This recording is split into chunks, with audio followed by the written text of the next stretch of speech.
Bonjour tout le monde. Alors donc dans cette vidéo, je vais vous présenter l'installation d'OpenSUSE LEAP 15.6 et je vais vous faire une courte présentation de cette distribution. Donc déjà nous allons nous rendre sur le site officiel.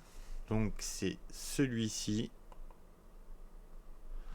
Voilà, donc opensuse.org.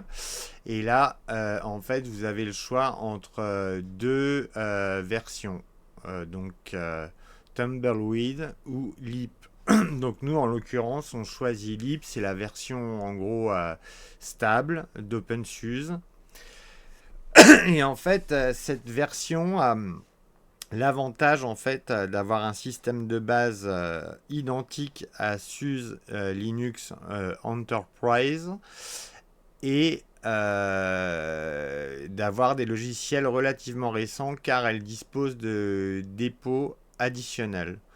Donc en fait cette distribution est vraiment un excellent compromis entre une Fedora et une Alma Linux par exemple. Donc pour la partie installation, donc nous allons passer par KVM. Alors, enfin Virt Manager plus précisément. Alors, on crée une nouvelle machine. Donc média d'installation.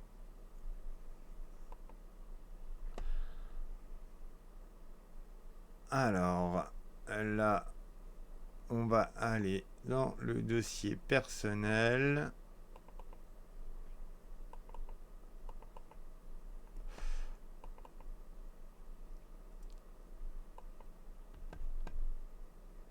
Donc on choisit l'image ISO. Donc là, comme vous pouvez le voir, l'OS a été détecté. Donc on peut mettre suivant. Là, on va mettre 4 Go de mémoire vive. Voilà, on laisse 2 cœurs de CPU. Donc là, nous allons sélectionner notre propre disque virtuel.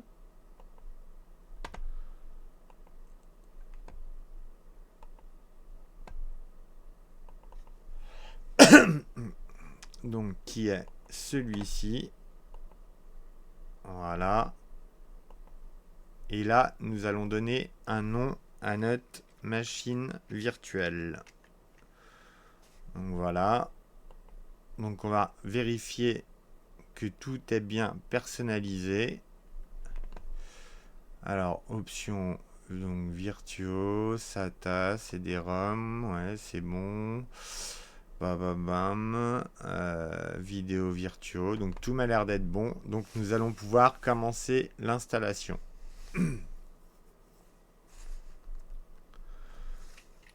Alors, donc on sélectionne déjà, on appuie sur la touche F2 pour sélectionner le langage. Donc on valide par français. Et ensuite, il suffit de se rendre dans installation. Hop, on va agrandir euh, la machine, l'écran de la machine virtuelle.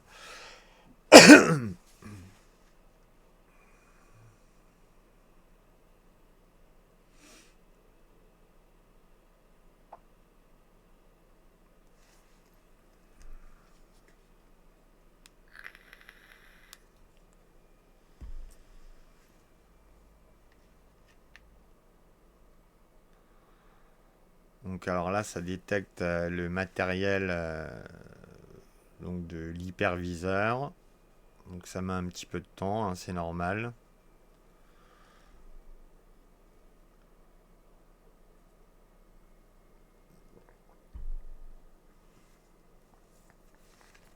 C'est vrai que OpenSUSE est une distribution qui n'est pas très utilisée en France. Et c'est assez surprenant parce que c'est une distribution qui est relativement stable et qui a énormément de logiciels, entre autres par le biais de l'OpenSUSE Build Service, dont on reparlera plus tard, je pense.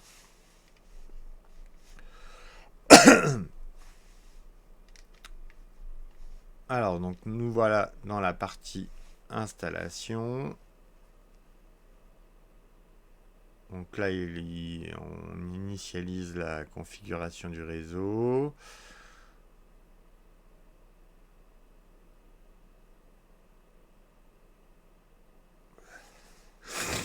Donc là, l'image ISO, en fait, c'est une image qui nécessite Internet, hein, c'est pas le DVD d'installation. Donc alors là, on est sur français, français, donc tout est bon. Le test du clavier, je pense que ce n'est pas la peine. Alors, activer les dépôts en ligne maintenant. Donc là, on va répondre par l'affirmative. Et là, on va laisser uniquement les dépôts cochés. Et on va cliquer sur suivant.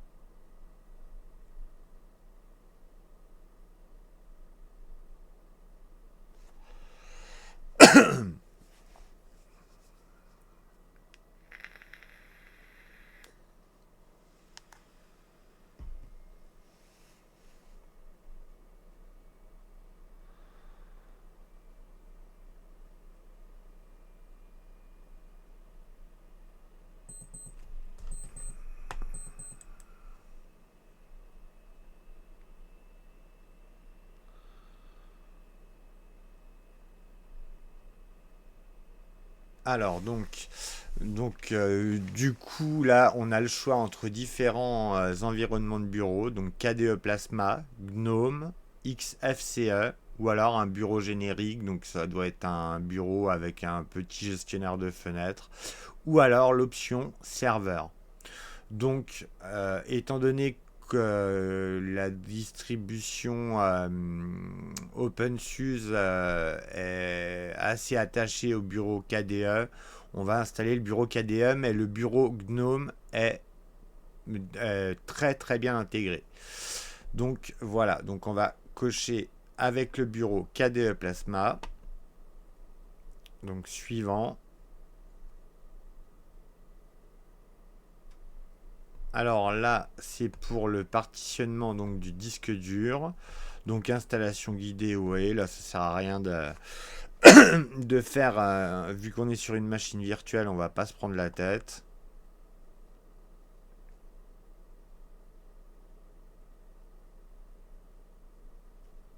Alors là, donc on nous demande le fuseau horaire, donc Europe, France, c'est bon.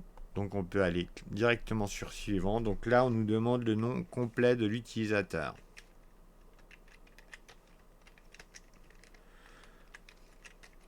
Donc pour le nom d'utilisateur, c'est bon. On rentre le mot de passe.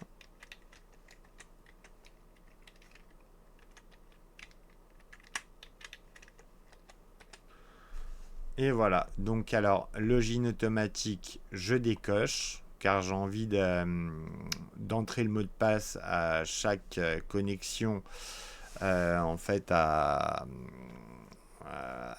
au bureau KDE Plasma.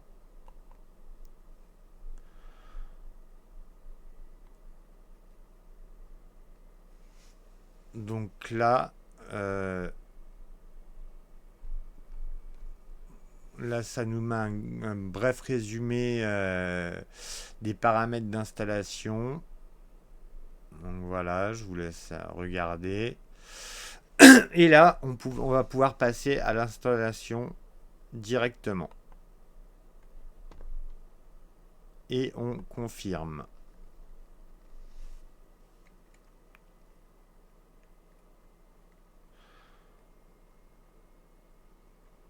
Donc pendant l'installation, je vais mettre la vidéo en pause.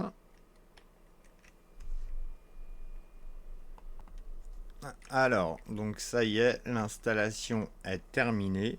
Donc comme vous pouvez vous en rendre compte, on passe directement à l'entrée du mot de passe. Donc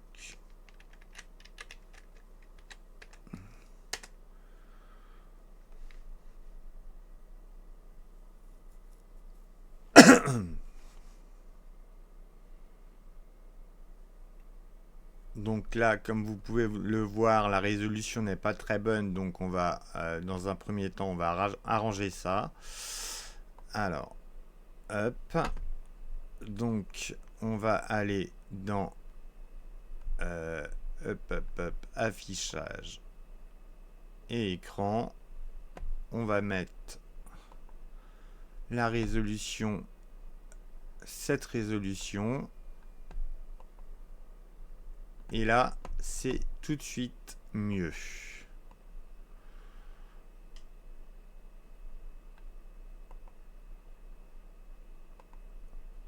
Alors comme vous pouvez vous en rendre compte, vous avez un petit message au démarrage, hein. C'est comme sur la plupart des distributions Linux. Donc vous avez des liens pour la documentation, etc. Donc enfin bref, on va fermer cette fenêtre. Et oui, pareil, là je vais faire une petite modification. Alors, configuration des bureaux virtuels. Donc, ligne, on va mettre une ligne uniquement et on va ajouter 4 bureaux. Appliquer et voilà.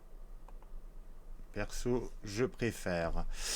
Donc, alors, dans un premier temps, on va lancer un terminal. Donc, c'est l'application console, donc que vous retrouvez donc dans système. Et d'ailleurs, même on va l'épingler à la barre des tâches. Épingler au gestionnaire de tâches. Hop, on va le mettre au tout début. Et normalement, là, voilà, il reste sur la barre des tâches. Donc voilà, alors je vais ouvrir plusieurs sessions. Et je vais me connecter avec le compte root via sudo.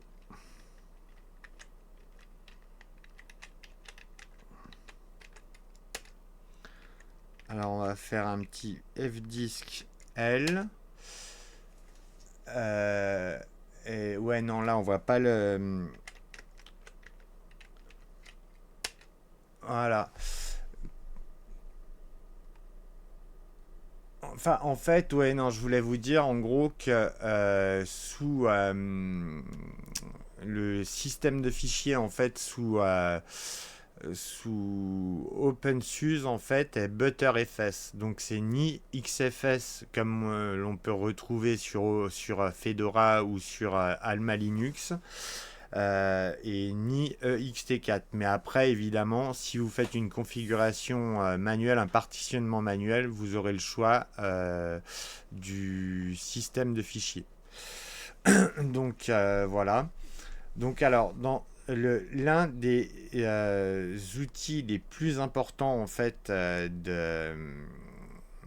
d'OpenSUSE, c'est l'outil de configuration YAST. Donc on va en parler dans un instant, mais déjà on va regarder un peu les applications qui se trouvent installées par défaut sous OpenSUSE. Donc alors, niveau bureautique, comme vous pouvez le voir, c'est bien rempli. Kmail, Contact, donc la suite Office, LibreOffice, Ocular pour visionner les PDF. Donc configuration, bah, c'est tout ce qui touche à la configuration de KDE Plasma. Donc Yast, c'est le programme dont je vous ai parlé pour configurer entièrement la machine. C'est vraiment, en fait, c'est un peu l'équivalent de Admin, mais vraiment spécifique à SUSE, aux distributions SUSE, donc SUSE Linux, Enterprise et OpenSUSE. Donc développement, vous avez le développement, donc là c'est 4, c'est un éditeur de texte. Éducation, c'est le LibreOffice Math. Graphisme, donc ça permet de visionner donc les images via votre gestionnaire de fichiers, donc Dolphin sous KDE. Donc Ocular, on a déjà vu. Ça, cette application-là, ça permet de numériser en fait les documents, donc de scanner via votre imprimante les documents. Et donc dans la partie internet, Aggregator, c'est pour les flux RSS ou Atom que vous pouvez retrouver sur les sites web. Donc le navigateur Firefox, vous connaissez déjà. Conversation, c'est un client IRC. Et Tiger VNC, c'est pour donc se connecter à un serveur VNC. Donc un bureau à distance qui utilise le protocole VNC. Donc dans la partie jeu, vous avez le minimum, hein, mais bon, franchement, c'est une bonne sélection. Multimédia, il y a uniquement le lecteur multimédia VLC, mais bon, après, on pourra en installer d'autres, ce qu'on va certainement faire pour que je vous montre l'installation de différentes manières. Mais voilà, VLC, c'est vraiment le lecteur multimédia à tout faire. Et donc, dans Système, vous avez le gestionnaire d'archives qui est ARC sous KDE. Donc centre d'information, bienvenue, c'est l'image de la fenêtre d'accueil.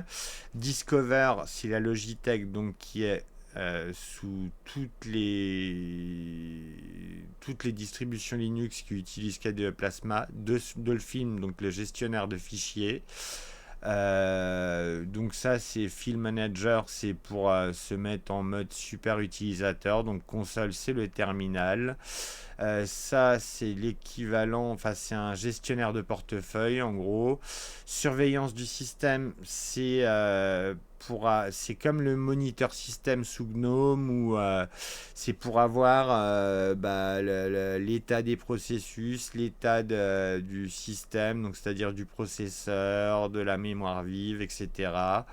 Donc terminal en mode super utilisateur, comme son nom l'indique, en mode super utilisateur. Et YAST Software, donc c'est la suite YAST. Et donc dans utilitaire, là vous aurez calculatrice, enfin voilà, plein de petits outils qui peuvent vous être utiles. Donc dans un premier temps, on va voir comment installer une application donc sous OpenSUSE. Donc on va déjà passer en ligne de commande. Donc alors le gestionnaire de paquets de haut niveau de OpenSUSE s'appelle Zip. Donc orthographié ZYPP. Et en fait, tout comme Fedora et Alma Linux ou la RHEL, en fait, OpenSUSE se base sur les paquets RPM, donc sur les paquets donc de Red Hat. Donc c'est la commande RPM pour le gestionnaire en gros de bas niveau. Et pour le terminal, en fait, ce n'est pas uniquement zip, c'est zipper. Voilà. Et par exemple, on va chercher une application htop.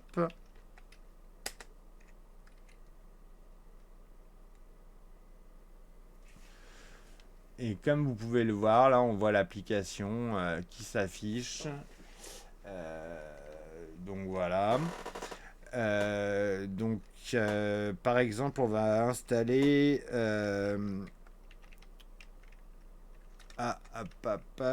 On va installer.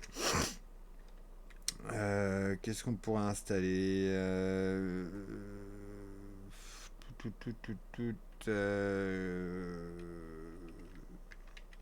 Alors donc zipper install. Et je vais faire comme d'hab.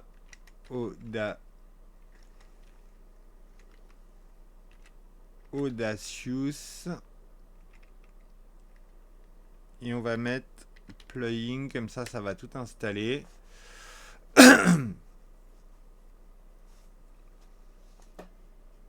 Voilà, comme vous pouvez le voir, ça indique tous les paquets que ça installe. Donc Audacious plugin extra. Voilà. Donc là, comme vous pouvez le voir, il y a Y, donc yes.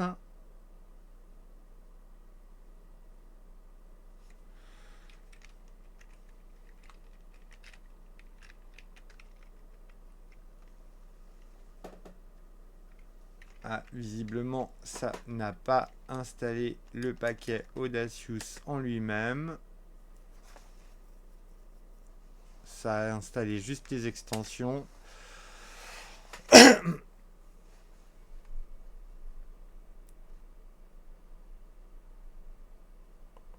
Donc là, visiblement, ça fait des mises à jour en même temps là.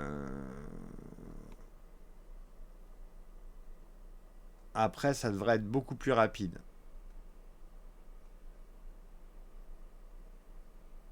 Ouais, ça fait des mises à jour, parce qu'il y avait visiblement des mises à jour à faire. Donc là, c'est pas lié au paquet Audacious.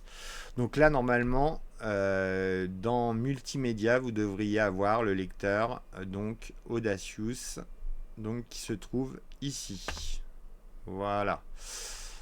Et donc vous allez voir si on installe à nouveau un autre paquet. euh, je vois pas trop ce qu'on pourrait installer. Bah, ça devrait mettre vraiment très peu de temps. Qu'est-ce qu'on pourrait installer? Par exemple, ouais, Nmap. Où est-ce qu'il y a ZenMap? Non. Zenity. euh,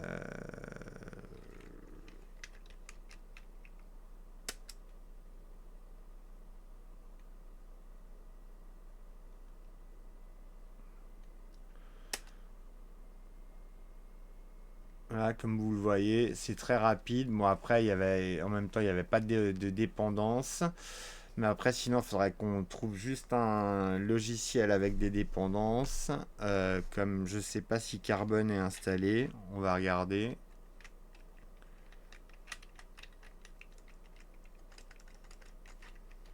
Visiblement, non.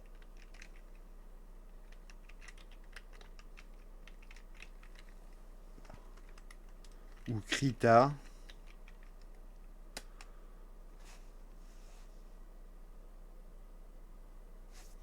Donc, comme vous pouvez le voir, là, il y a pas mal de dépendances. Mais ça devrait être relativement rapide. D'ailleurs, Zipper a tendance à être un peu plus réactif que le gestionnaire DNF propre à Fedora et à la RHEL ou à Alma Linux.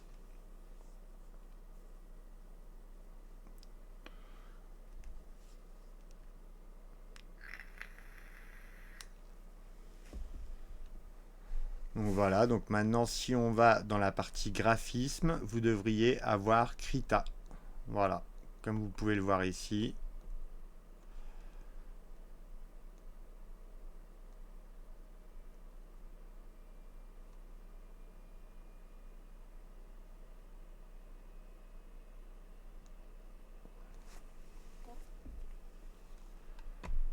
Voilà.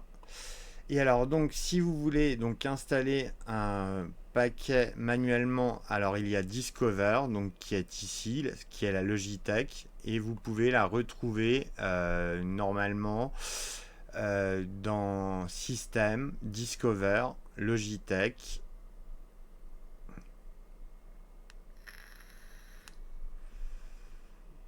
Donc là ça charge. Et bah là, par exemple, on peut installer Chromium. Voilà. Vous cliquez sur Installer.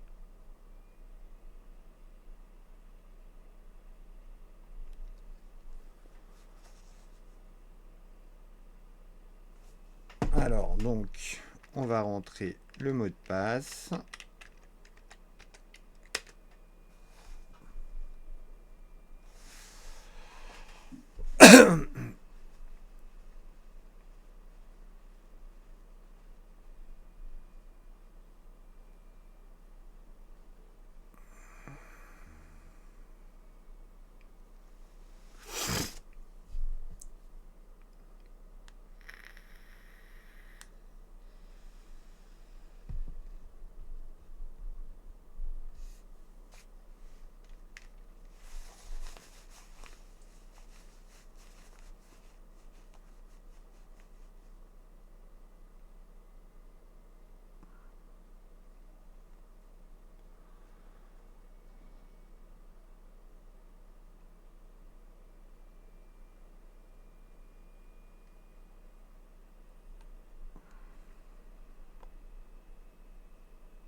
Donc tâche 100%. Donc a priori, ça doit... Alors chargement en cours.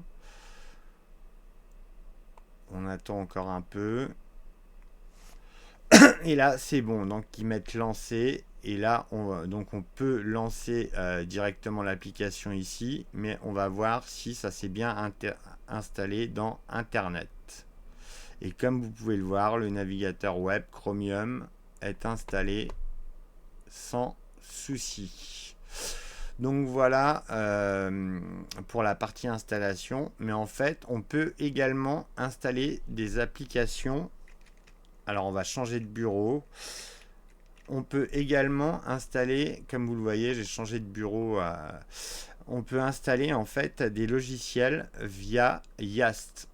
Yast, c'est vraiment l'outil d'administration à tout faire. Donc alors je vais l'ouvrir. Donc ça demande le mot de passe, normal, parce que ça modifie profondément votre système.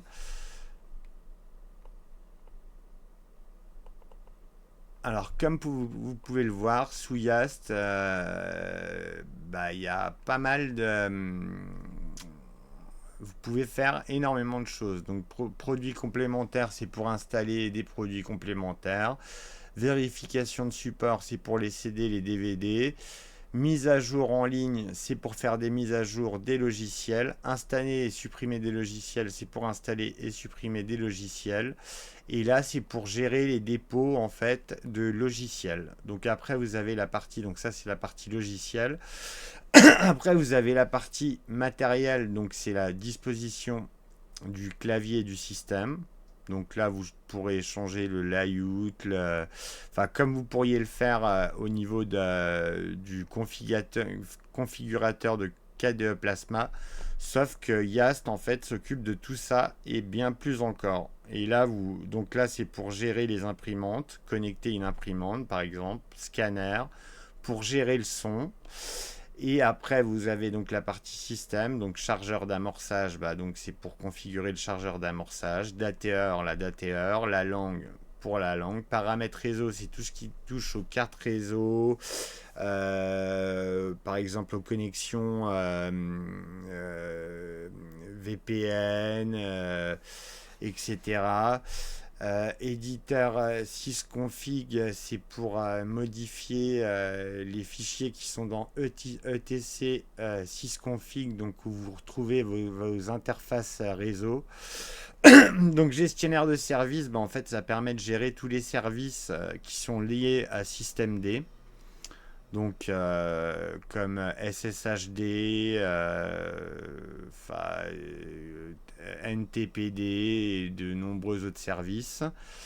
Donc partitionneur, c'est pour les partitions système, donc c'est l'équivalent de gparted ou de kparted.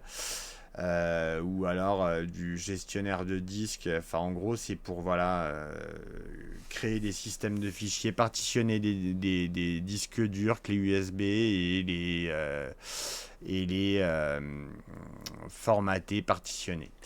Donc, alors, service réseau, donc là, vous avez tout ce qui touche au réseau. Donc, nom d'hôte, c'est pour changer le nom de votre appareil, de votre ordinateur. Donc configuration NTP. NTP en fait c'est Network Transport Protocol. Donc en fait c'est c'est pour mettre votre fuseau horaire à l'heure d'internet en fait. Donc serveur mandateur proxy, c'est si vous avez un proxy. Donc Remote Administration VNC, c'est pour configurer l'administration à distance via le protocole VNC. Serveur Samba, donc c'est pour configurer le serveur Samba, donc qui est l'équivalent du partage de fichiers Windows, donc CIFS enfin voilà, donc vous connaissez Samba de toute manière. Et appartenance au domaine Windows, donc c'est domaine, c'est workgroup, enfin vous pouvez changer le nom de domaine. Alors Armor, c'est comme SE Linux, en gros c'est pour une configuration assez poussée du système. Le pare-feu, c'est le même pare-feu que vous retrouvez le même backend que sous Alma Linux ou Fedora. En fait, c'est FirewallD derrière le pare-feu. Donc là, vous pouvez configurer votre pare-feu comme bon vous semble. Donc vous voyez, c'est comme pour Alma Linux ou une distribution basée sur les paquets RPM. Donc centre de sécurité, c'est voilà, un endroit où vous sécurisez encore davantage le système. Donc gestion des groupes et des utilisateurs, là vous pouvez créer des utilisateurs et des groupes de manière graphique. Et là c'est tout ce qui touche à la virtualisation, donc soit via KVM ou Xen. Euh, et après, vous avez les journaux de système D, qui se font avec la commande journal XCTL, il me semble. Et voilà. Donc en gros, comme vous pouvez vous en rendre compte, vous avez énormément de possibilités avec YAST. C'est vraiment pour configurer en fait un système Linux de manière graphique, c'est vraiment l'idéal. Et comme je vous l'ai rappelé en fait en début de vidéo, en fait OpenSUSE a l'avantage d'être une distribution donc très très stable, en tout cas au niveau de son système de base, car son système de base est tout simplement un système SUSE Linux entreprise. Et vous avez des dépôts additionnels en fait qui vous permettent d'installer plein de logiciels que vous ne pourriez pas installer par exemple sous Alma Linux, même avec les dépôts Upl, car vous seriez obligé d'installer des Flatpak en fait ou autres paquets alternatifs pour pouvoir avoir un bureau pleinement fonctionnel. Donc voilà pourquoi OpenSUSE peut être une bonne alternative entre stabilité et innovation, enfin entre Fedora et Alma Linux. Donc sachez que YAST est utilisable donc graphiquement, mais vous pouvez également utiliser YAST via donc l'interface en ligne de commande. Donc comme vous pouvez le voir, vous avez toutes les options qui s'affichent ici. Donc virtualisation, sysconfig, enfin toutes les options que vous avez vues précédemment dans l'interface graphique. Firewall, donc c'est le pare-feu. Donc voilà. Et vous avez également, en fait, vous pouvez également gérer YAST via votre réseau local, via une application qui s'appelle WebYAST. Et en fait, ça permet de gérer, par exemple, votre machine à distance sur votre réseau local, donc d'un autre poste de votre réseau local, avec un navigateur web. Donc c'est très très pratique. Donc c'est vraiment du coup là c'est la même fonctionnalité que WebMin. Donc voilà, il me semble qu'on a fait le tour parce que au niveau de KDE, je vous avais déjà expliqué à peu près tout au niveau de son utilisation dans mes précédentes vidéos. Donc je voulais surtout vous présenter l'outil d'administration IaaS qui est très très complet. Et voilà. Donc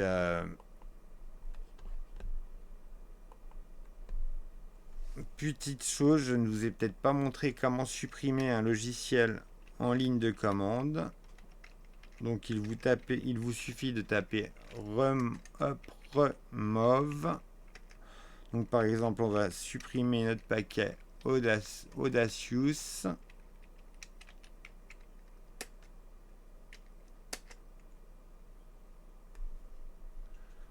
Et là, comme vous pourrez le voir,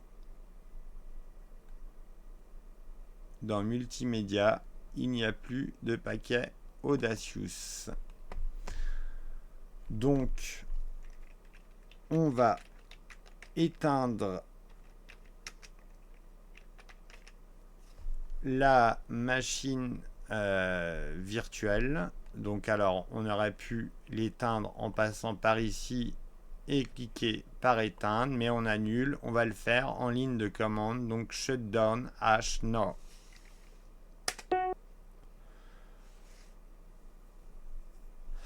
Donc voilà, j'espère que cette vidéo a pu vous apporter quelque chose de nouveau. Et je vous souhaite une excellente fin d'après-midi et vous dis à très bientôt. Salut les amis!